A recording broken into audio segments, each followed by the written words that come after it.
মা বাড়ি গেল? রাতের খাবার টেবিলে রেখে দিয়েছি। হ্যাঁ মা, সব গুছিয়ে রেখে দিয়েছি। এই দাঁড়া, তোর হাতে কি? কিছু না মা, কটা মিষ্টি আছে। আমার জামাই লেগে আসা মিষ্টি আমাকে খেতে না দি তুই চুরি করে নিয়ে যাসি।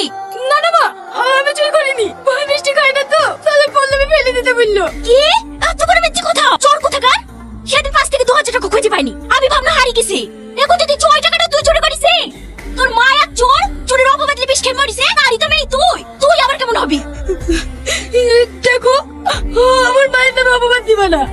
কিভাবে সবাই জানো ওই বেলা ছোট চুরি করেছিল। মা মরে যাওয়ার পরে ছোট তো ওই বেলা ঘুরিয়ে দিয়েছে। ওরে বাবা রে, মায়ের কথা বলতে অমনি ফস করে উঠেছে। আমার খাবে, আমার পড়বে, আবার আমার মুখের উপরে কথা। এই চুরি করিস কেন ভাই বোন? আমি চুরি করিনি, আমি চুরি করিনি। আরে কি করছিস? এমনিতে তোদের থেকে জোরে চালে উঠতে পারছে না, আবার তারপর গায়ে হাত তুলছে। কি হয়েছে গো মা? এ তো জামাই লেগে যে মিষ্টিগুলো লেসছি, সে মিষ্টিগুলো টিফিনে করে নিয়ে যাচ্ছে। বলি যাক্কা, তোমার জামাই মিষ্টি খায় না। আমি বলেছি ফেলে দিতে।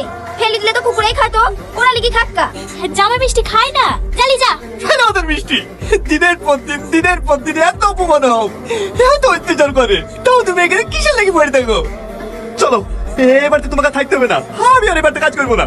কি এসব আমার তোমার বকছি? ও কোথাও যাবে না, ও এই বাড়িতে থাকবে।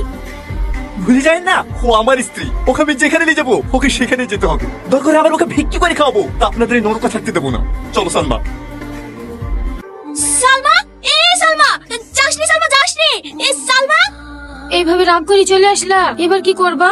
কি করবো আবার? মুনিশ কাকবা নাহলে বিদেশ যাবো, তাই বলে তোমাকে প্রতিদিন অপমান করবে, ও আমি সহ্য করতে পারবো না। আর তুমি বিদেশ চলে গেলে যে আমি থাকতে পারবো না।